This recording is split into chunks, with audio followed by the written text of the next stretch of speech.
Olá, esse é o podcast do TMO-EPM e da Hematologia do Hospital 9 de Julho. Hoje a doutora Luana Pompeu apresenta o uso de daratumumab, pomalidomide dexametasona versus pomalidomide dexametasona em pacientes com mieloma múltiplo recaído refratário. Bom dia, gente. Hoje eu vou apresentar o artigo sobre daratumumab subcutâneo, pomalidomide dexametasona versus pola com dexa no paciente com mieloma múltiplo recaído refratário. Foi um estudo fase 3, foi publicado em outubro do ano passado na Lancet. Tem uma introdução sobre daratumumab, que é o anticorpo monoclonal anti-CD38 e IgG1-Capumone, que possui vários mecanismos de ação, dentre os quais citotoxicidade dependente de anticorpo ou de complemento, fagocitose dependente de anticorpo. Também promove a apoptose indireta, faz modulação enzimática, que também gera apoptose, e além de tudo isso, pode atuar no microambiente da medula. Ele foi aprovado tanto em combinação com a terapia padrão que a gente tem para mieloma, também como para pacientes com múltiplo recaído refratário. Essa associação que a gente faz promove resposta mais profunda, consequentemente mais duradoura, aumentando a frequência com que a gente atinge VGPR ou até uma resposta mais profunda, e também tem aumentado a percentagem de pacientes com DRM negativo. A gente tem 3 formas de monoclonal anti-CD38 liberado no Brasil. Pode ser usado tanto no contexto de primeira linha quanto no contexto recaído refratário. O DAR-EV é uma dose calculada pelo peso. O subcutâneo, a gente usa a dose fixa de 1.800 miligramas. É uma aplicação mais rápida, tem menos reação infusional do que a endovenosa e tem um perfil de segurança semelhante ao EV. O objetivo desse estudo foi avaliar a eficácia e segurança do DARA subcutâneo com pomalidomide dexametasona, que é o DATA-PT, no contexto de pacientes que têm mieloma múltiplo recaído refratário. Então, foi um ensaio clínico randomizado, fase 3, aberto e multicêntrico, que incluiu 48 serviços em 12 países da Europa. Foi feita uma estratificação pelo número de linhas de tratamento anteriores. Eles dividiram entre 1, 2 a 3 e maior a 4. E pelo estágio da doença, conforme o ISS. Foram incluídos, então, adultos, então pacientes maiores de 18 anos, que tinham mieloma múltiplo recaído refratário, um ECOG de 0 a 2, que tenham tido pelo menos uma linha terapêutica prévia, que deveria estar inclusa a lenalidomida e o inibidor de proteasoma, e que tenha tido pelo menos uma resposta parcial nessas linhas anteriores. E no caso de pacientes que só tinham tido uma linha prévia, já deveria ser considerado um paciente refratário à lenalidomida.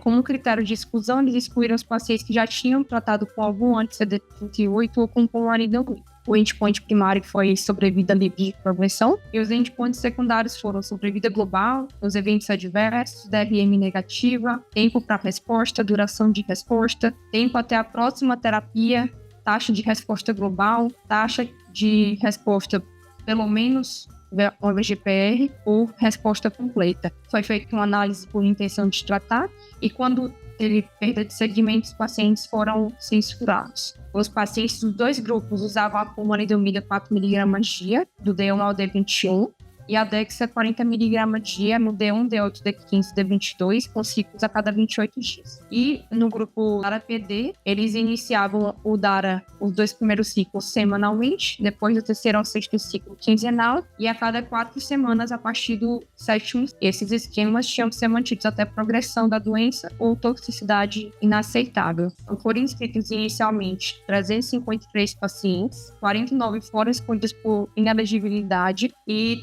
304 foram randomizados para os 2 braços, sendo que foram 151 para o DARA-PD e 153 para a pomalidomida com dexa. Desses pacientes, no grupo DARA-PD, dos 151 que foram randomizados para o DARA-PD, 68, que dá quase 50%, foram censurados. 5 deles porque retiraram o consentimento, e do grupo da Pomadex, de 153 pacientes, 62 foram censurados, sendo 14 deles também por retirada do consentimento.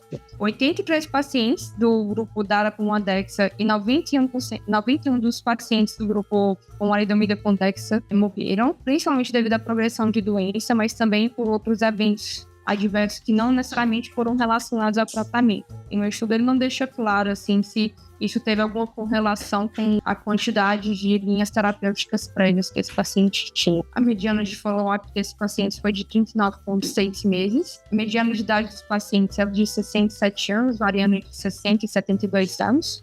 47% eram meninos e 53% masculinos, e a grande maioria eram brancos. A mediana de tempo, desde o diagnóstico inicial do mieloma até a randomização, foi de 4,4 anos. Os pacientes tinham uma mediana de 2 linhas prévias de tratamento do mieloma. A grande maioria deles eram já mesmo refratários, cerca de metade deles era refratário aos inibidores de proteasoma, e mais ou menos 40% eram refratários aos dois. A duração média da exposição ao tratamento foi de 11 meses e meio para o DARA-PT e de 6,6 meses para o PD, né, uma Dexa. E o tempo médio para o paciente precisar de uma linha terapêutica subsequente aumentou bastante com o DARA-PD.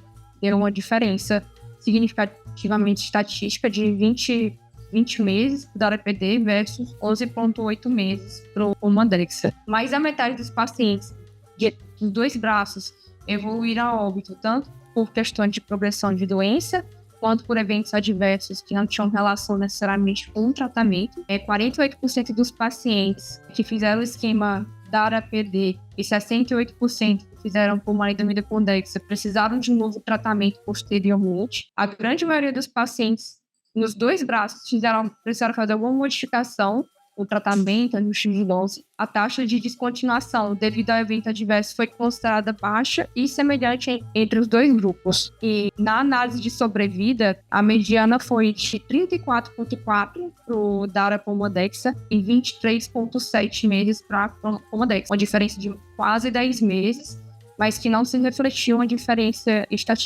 estatisticamente significante. Já quando ele avalia a PFS, a mediana foi de 24,4 meses para Dara-Pomodexa e de 17 meses para Pomodexa, com P de 0,034. O estudo conclui que, apesar de existir uma diferença de sobrevida global de 10,7 meses, mas sem significância estatística, levando em conta o perfil de segurança e o benefício significativo de sobrevida global observado em regimes que usam daratumumab nos outros estudos, apoiam ainda assim o uso de daratumumab para pacientes com mieloma múltiplo. Discussão. Achei um estudo que foi uma fase 3. O braço comprador, na verdade, é mais o DARA, né, igual a gente já viu em outros estudos. Ele teve ganho de PFS sem ganho de OS. Tem algumas dúvidas com relação a isso, que é, por exemplo, o fato de os pacientes que estavam no POMA, Dexa, né, eles tiveram depois possibilidade de fazer uso do DARA. Eu não sei se isso teve repercussão. A outra dúvida é o fato pra gente, os pacientes da gente, né, em geral, em primeira linha, que no caso do estudo, para poder fazer a primeira linha, tinha que não ter usado DARA. Em geral, a gente usa em primeira linha DARA hoje em dia, pelo menos no nosso serviço que a gente tem disponível. Não sei se no SUS, não ser protocolo de estudo, acho que também não seria viável, porque a gente não consegue usar DARA lá. E não, mesmo em linhas posteriores, não vejo num curto prazo a gente poder fazer uso. É um estudo interessante, ainda mais para pacientes que foram refratários à LENA, de ser uma possibilidade no futuro, mas não sei no agora. Eu ia perguntar, Camila, até na primeira discussão do ano aí com os novos residentes, né, como você explica essa diferença aí de que deu ganho de PFS e não deu ganho de sobrevida global no estudo? Quando acontece isso, como você explica esse problema? A minha dúvida é se não foi crossover, né? Primeiro era braço PD e depois ter feito DARA também. Crossover tem que estar escrito na metodologia do estudo. Tá? Se tem crossover de um braço para o outro, o estudo tem que permitir isso. Não tem, nesse caso não permitiu, não. Não, depois dele ter feito DARA, mesmo sem ter feito PD inicialmente, depois de ter feito DARA, eu não sei se isso também não pode ter influenciado no não ter ganho de sobrevida global. Você quer dizer a próxima linha terapêutica, é isso? Isso, exatamente. Quem tem opinião sobre isso? Na verdade, vocês têm dado qual que é a próxima linha de tratamento para esse paciente? No artigo, ele mostrou a tabela de vários esquemas que eles usaram. Não teve um padrão. Ele, na verdade, nem fala esquema, ele fala só quais foram as drogas utilizadas. É isso aí. Geralmente, esse dado sempre vai estar... Eles não põem claramente a maioria dos artigos, tá? Então, toda vez que você for apresentar um artigo, fica de olho nessas coisas que às vezes é importante trazer aqui até para a nossa discussão. De fato é isso. Nesse estudo do DARA-PD aí, que comparou versus PD, eram pacientes que não tinham sido expostos a daratumumab ainda. Então, é um grande gap hoje em dia, né? Hoje em dia, geralmente, os pacientes têm que ser utilizados em primeira ou segunda linha, no máximo. Enquanto esse dado aí, nesse estudo aí, pegou pacientes em linhas posteriores e a maioria dos pacientes foi resgatado, de fato, com a C38 depois. E por isso que não deu diferença no global. Então, quando acontece isso com linfoma de Hodgkin, com outros tipos de doença, quando você ganha PFS mais uma doença global, provavelmente você ou você não teve follow-up adequado, ou você não tem um N suficiente, ou você conseguiu resgatar esse paciente de alguma outra forma. Nesse caso aqui, o follow-up é um follow-up longo até. O N de pacientes é um N 90 e poucos pacientes que foram nos estudos, então para mieloma parece ok, teria que fazer os cálculos estatísticos aí. E acho que a grande questão é essa, de fato, que a Camila falou, mas não é crossover o nome. É quando você permite mudar de um braço para o outro. Você conseguiu resgatar com uma linha posterior depois. Eu acho que esse estudo é um bom estudo, o Apollo, mas eu acho que assim, na época que ele foi feito, hoje ele perdeu um pouco a aplicabilidade que ele tinha na maioria dos cenários do sistema privado. Porque hoje eu vejo assim, o Apollo, ele é um bom esquema para o paciente que fez, por exemplo, o VRD, o autólogo, e aí ele fica refratário, é um inibidor de proteassomo, e o inibidor imunomodulador, aí ele é um bom tratamento para isso. Dele com outros esquemas que também dão para usar no mesmo cenário, que nem, por exemplo, um DKD, aí fazer um DKD versus um DPD, o daratumumab, carfilzomib, Dexa versus daratumumab, pomalidomida e a Dexa. Foi o que foi visto no Candor, que comparou também. Hoje eu acho que comparar só com duas drogas, eu acho que nem é eticamente viável um estudo assim na era que a gente está na terapia tripla, da terapia quádrupla. Mas eu acho que é um bom esquema, principalmente para esse grupo de pacientes que fizeram VRD ou outra linha inferior, fizeram ciclofosfamida, fizeram tratamentos de sistema público de saúde. Você trouxe justamente uma situação que eu queria perguntar até. Você tem um paciente que fez VRD em primeira linha, fez transplante autólogo e progrediu depois, sei lá, de 5 anos, ele estava usando lena de manutenção. O que você faria hoje em dia? Você faria esse estudo, o Apollo, ou você faria um esquema com carfilzomib, algo do tipo? Ou, sei lá, o que vocês fariam? Então, é só uma pergunta. Ele progrediu depois de quantos meses da manutenção? Uns 4 anos aí, vai. Então, na teoria daria até para repetir a primeira linha, mas a recomendação que tem na maioria dos centros é mudar pelo menos uma das drogas que ele usou. O Candor, eu acho que tem um dado bom, com a PFS de 28 meses, se eu não muito me engano. Então, eu acho que eu usaria o Candor se fosse um paciente que não tivesse complicação cardíaca. Agora, se fosse um perfil que tem mais complicação cardiológica, eu acho que daria para usar o Apollo em segunda linha, para esse paciente que fez o DRD e progrediu após a manutenção. Então, o que esse estudo trouxe de bom na prática clínica de vocês? Mudou alguma coisa? Para mim, ele muda. Para mim, ele fica uma opção, principalmente para o paciente que talvez tenha receio de fazer o carfilzomib em segunda linha, no cenário que ele fez, você citou, que ele fez, por exemplo, o VRD de primeira linha. Aí ele fica uma opção para esse paciente. Mas você falou que faria Candor, sendo vai não, certo?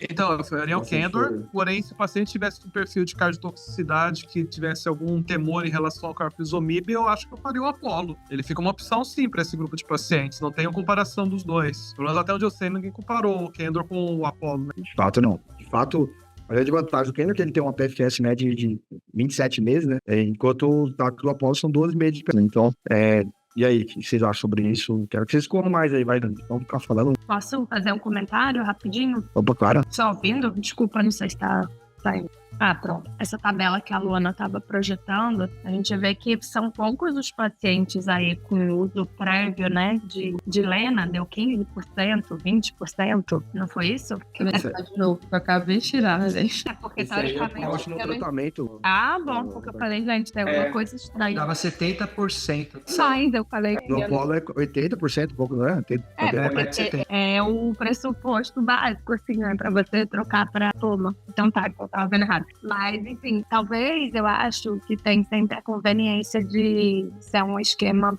mais confortável para alguns tipos de pacientes. Se você está pensando em manter o paciente, sei lá, mais em casa, tem pacientes que não gostam de ir toda semana, o DARA a gente sabe que vai passando, mas a forma é uma medicação oral. Eu acho que sempre as opções que a gente tem no mieloma são muitas.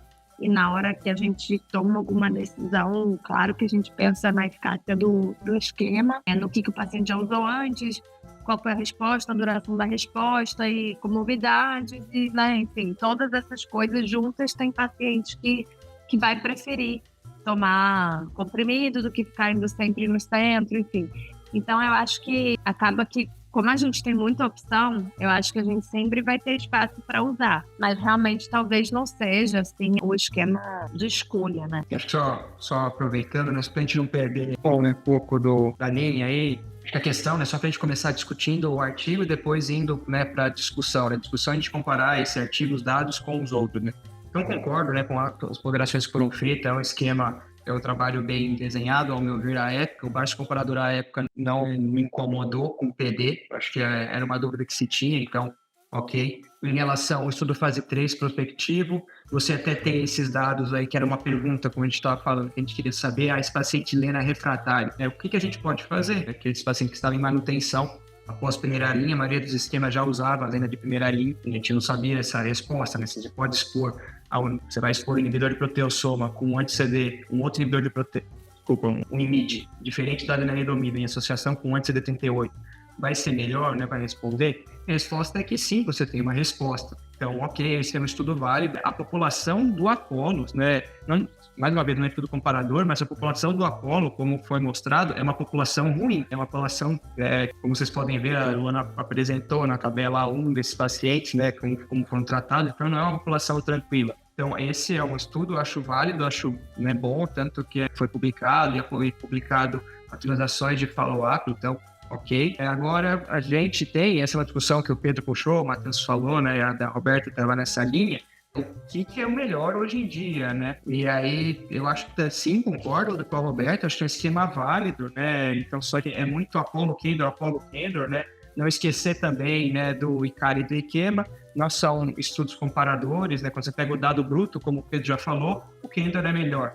Mas é assim, né? É verdade. A gente tem pacientes fazendo Kendor, que foram muito bem, e depois não toleraram, está fazendo Carfilzone. E a gente tem paciente fazendo Apollo que já passou da mediana, já passou bem, acho que já está chegando no dobro da mediana de follow-up. Então, não é o esquema de se jogar fora. Eu acho que tem perfil para todo mundo, né? Só não repetindo a Roberta. Eu não acho que é esquema ruim, pelo contrário, não dá para falar que é pior e melhor, são estudos diferentes, populações diferentes, né? O nosso paciente, tudo bem, né? Está indo muito bem, né? Não interna, tem uma qualidade de vida boa, né? Então, é difícil falar para quem, né? Qual o perfil de paciente? Acho que tem que ver o que fez antes, né? Qual o perfil dele agora, né? Pensar, vai ter alguma linha depois, não, esse paciente quer ficar em casa, ele mora longe de um grande centro, talvez vai ficar fazendo aqui, só vem para... Uma coisa é de fazer DARA a cada 8 semanas, velho. Outra coisa é de fazer carfil semanal, né? Então, acho que tem que ponderar isso. É só minhas considerações, mas eu gosto do trabalho bem desenhado. Acho que ele respondeu uma pergunta da época e eu acho que é um esquema que pode ser usado nesse perfil de paciente que a gente vem dizendo, tá bom? Acabei meu comentário. Só no final, eu quero uma consideração final. Só me lembre de falar isso. Tem uma coisa para falar? Eu queria só fazer uma observação. Pelo que eu vi, para esses pacientes que fizeram daratumumab e foram excluídos do estudo, né? Isso é um ponto que incomoda a gente, assim, em relação a se o paciente foi previamente exposto a dara, eu devo considerar esse esquema ou não? Justamente esse estudo era para avaliar o papel do daratumumab em combinação com a poma, então por isso que eles foram excluídos. Esse estudo era mais para ver os pacientes refratários à lenalidomida, então, tanto é que o braço contra o comparador é dara pomidexa versus pomidexa. Teoricamente não tem dado de uso de anti-CD38 paciente refratário anti-CD38 previamente. Então, por isso que não tem nenhum paciente que usou daratumumab antes. Isso é um critério de exclusão, eu acho que é justo, né? Você está comparando uma terapia, o braço, quem usa poma antes, né? Você queimaria todo o dado de estudo. Acho que uma coisa também, eu concordo com tudo que foi falado, não tem porquê. E aí tem a questão, que é uma questão que se coloca, que é o DARA exposto e o DARA refratário. E a gente, muitas vezes, o paciente fazia manutenção só com lenalidomida, ele fez DARA lá atrás, vai progredir depois de, 2, 3 anos, sem dar a última dose de DARA, né? Mas aí é uma outra questão, né? Então, no estudo clínico, eu concordo que isso faz sentido não estar incluído no critério de inclusão, critério de exclusão. O que eu ia comentar também, aqui, vai fazer de o paial que o vídeo fez, acho que o ponto número 1 é esse. O desenho foi metodologicamente bem enviado, eu acho tudo relevante em termos de trazer uma informação nova em si, né? Eu acho que fase 3, eu acho que duplo cego, randomizado, multicêntrico. Ele tem todas as qualidades para trazer uma novidade clínica, porque ele foi bem enviado e foi, geralmente, estudo que é patrocinado, eles têm mais grana e eles conseguem fazer uma coisa, de fato, randomizar melhor a população e ter menos esse tipo de viés. Tá?